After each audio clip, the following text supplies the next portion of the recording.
जय गणेश जी, जय गुरु जी। आइए अब हम जानते हैं गणेश पुराण के तृतीय खंड के अष्टम अध्याय के बारे में, 8वें अध्याय के बारे में, जिसमें कि आभूषण स्वरूप शिशु को शक्ति प्रदान करना का वर्णन किया गया है कि उन्हें किस तरह से शक्तियाँ प्रदान की गई थी। आइए विस्तार में वर्णन जानते हैं।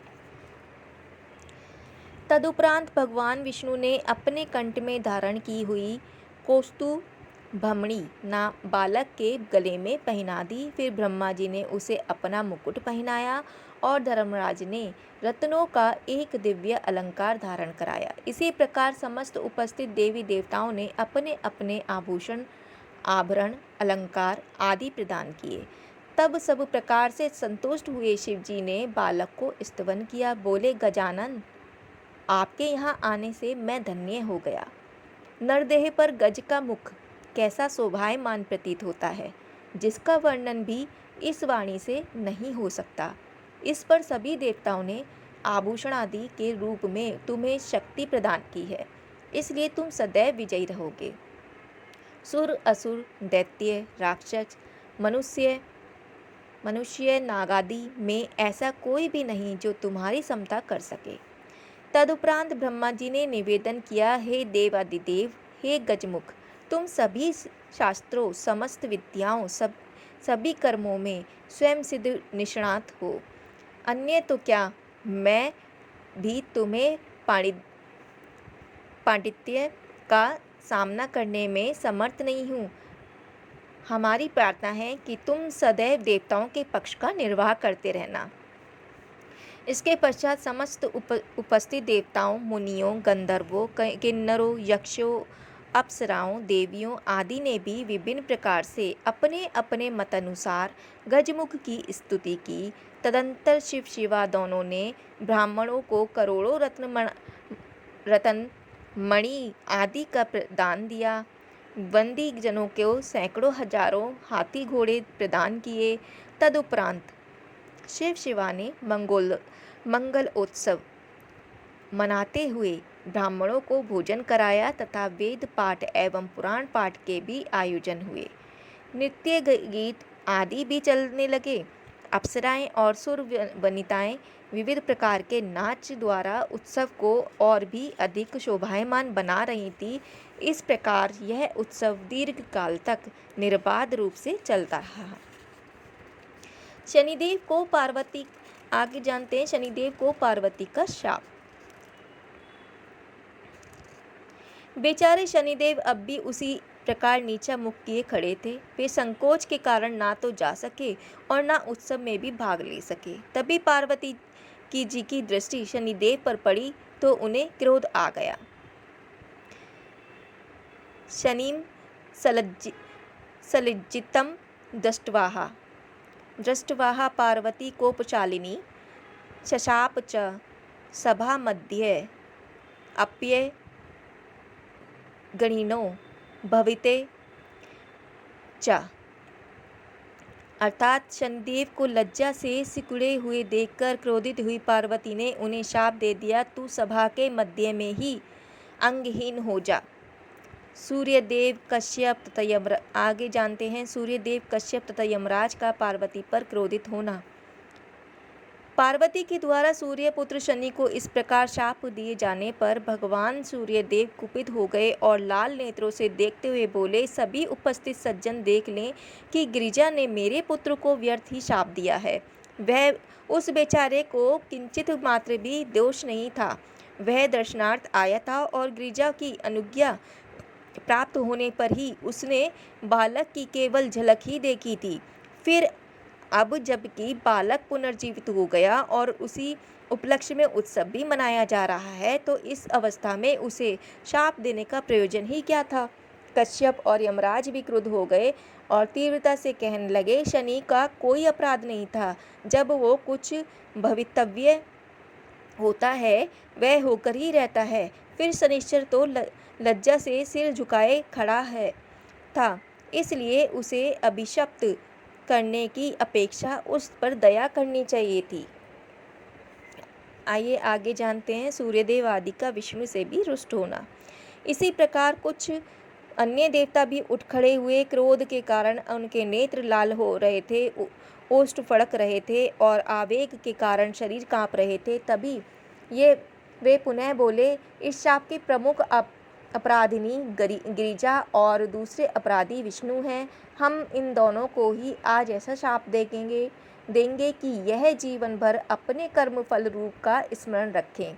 यह कहते हुए वे जगजननी पार्वती जी और श्री हरि को शाप देने को उद्यत हुए देखकर ब्रह्मा जी उठे और उन्होंने उन सबको इस प्रकार समझाया, हे दिनकर, हे कश्यप, हे यमराज एवं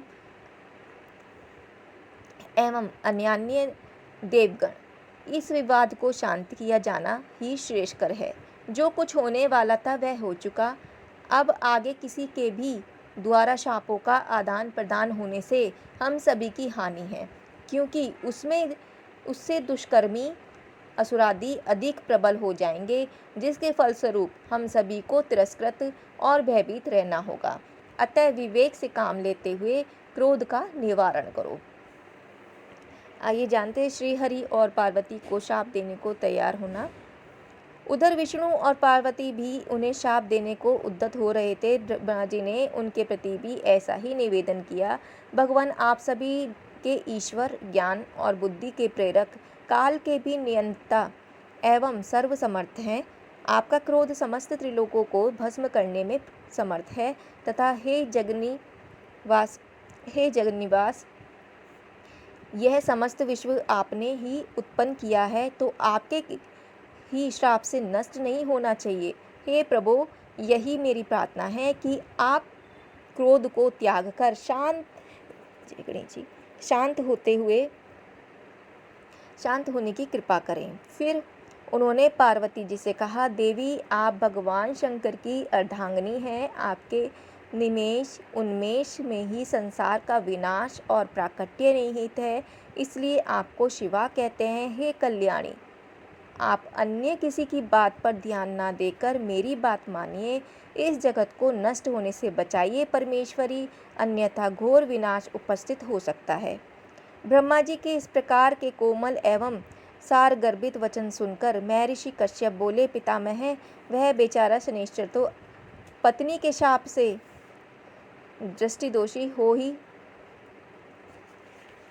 गया था और वह तथ्य इसने छिपाया भी नहीं। बालक की माता ने इसके दृष्टि दोष जानते हुए भी बालक को देखने की आज्ञा दे दी और तभी उसे देखा था। तब उसके छिन्न मस्तक होने में इस बेचारे का क्या दोष रहा। तभी सूर्य बोल पड़े, मेरे पुत्र ने धर्म को साक्षी मानकर बालक की माता से आज्ञा ली, तभी उसके पुत्र की ओर देखा, फिर उस निरपराध को अंग भंग होने का शाप दे डाला। इसलिए अंग भंग को रोका जाना पर ही शांति संभव है।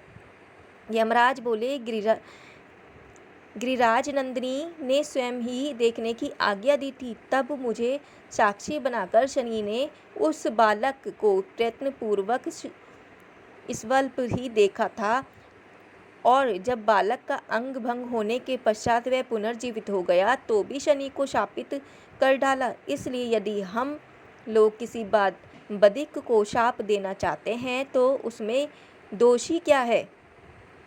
ब्रह्मा जी बोले, आप लोग शांत हो जाएं, मैं शीघ्र ही यह यत्न करता हूँ कि पार्वती के शाप का विमोचन हो जाए।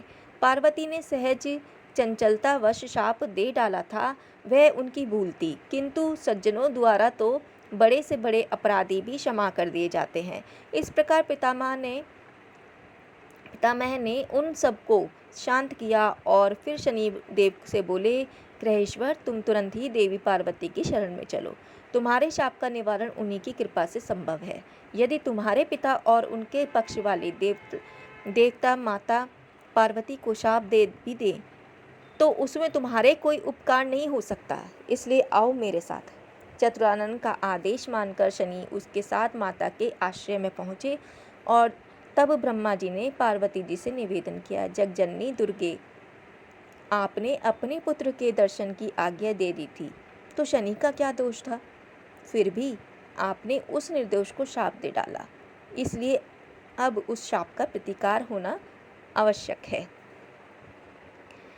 आइए जानते हैं आगे पार्वती द्वारा शनिश्चर को वर प्रदान करना। पार्वती जी ने ब्रह्मा जी की बात पर कुछ देर विचार किया और बोली, पितामह, मेरा शाप अमोघ है, उसका व्यर्थ होना किसी भी प्रकार संभव नहीं है। ब्रह्मा जी बोले, गिरिराज नंदिनी, इसका कुछ उपाय तो करना ही होगा, अन्यथा सूर्य, कश्यप, धर्म आदि देवताओं के कोप से तीनों ही लोक भस्म हो जाएंगे। पार्वती बोली, चतुरानंद, मैं शाप दे सकती हूँ तो वर भी दे सकती हूँ। इसे और इनके पक्ष के सभी देवताओं को मैं वरदान से संतुष्ट कर दूंगी। ब्राह्मण, आप उन सभी को यहाँ बुला लीजिए। सूर्य आदि सभी वहाँ बुला लिए गए। उन्होंने आकर जगजननी के चरणों में प्रणाम किया और जय जयकार करते हुए बोले, परमेश्वरी कृपा करो, इस निर्दोष शनिश्चर को अपनी अनुग्रहात्मक दृष्टि से निहारिए। इस प्रकार से सूर्य, कश्यप आदि द्वारा किए गए स्तवन से शिवा संतुष्ट हो गई और शनि के प्रति कहने लगी, ग्रहराजो भवन शने मदवरेण हरिप्रियः चिरजीवी च योगींद्रो हरिभक्तस्य का विप्तः।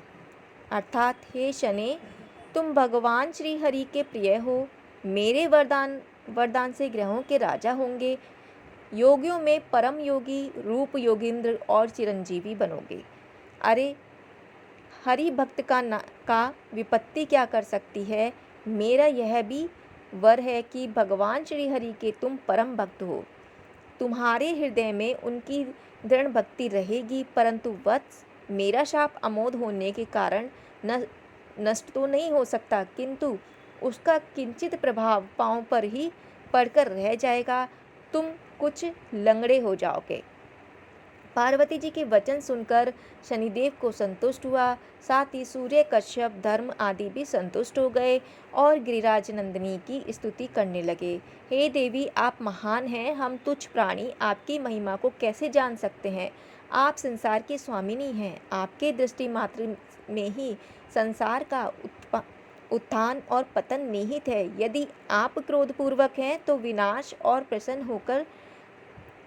होकर देखती हैं तो विकास एवं सुख ही सुख है।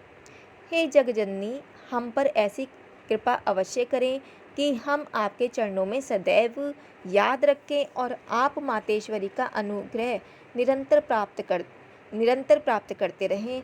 हम पर कभी कोई विपत्ति न आवे,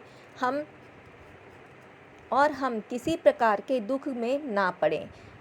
आपकी ऐसी कृपा में ही हमारा कल्याण निहित है। भगवती उमा उक्त स्तुति को सुनकर प्रसन्न होती हुई कहने लगी, हे देवगण, मैं आपके स्तवन से अत्यंत संतुष्ट हुई। तुमने जो कुछ भी अभिलाषा की है वह सब पूर्ण होगी।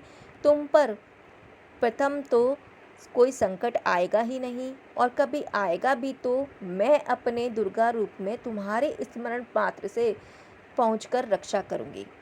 अब आप सभी प्रसन्नतापूर्वक अपने अपने स्थान को पधारें, निश्चय ही मेरा अनुग्रह तुम सबके साथ है। अब पार्वती जी ने बालक को गोद में उठाया और उसे पुचकारती हुई प्रसन्न मन से अपने भव्य सिंहासन पर विश्राम करने लगी। और तब शनिर्जगाम देवानां समीपम हस्तमानसः प्रणम्य भक्त्या ताम ब्रह्म अनंबिका जगदम्बिकाम। अर्थात, प्रसन्न मन हुए शनिदेव माता जगदम्बा को प्रणाम करके अपने पिता सूर्य आदि देवताओं के साथ चले गए। तृतीय खंड के अष्टम अध्याय का वर्णन अभी यहीं समाप्त होता है। कल फिर से हाजिर होंगे नवम अध्याय के वर्णन के साथ।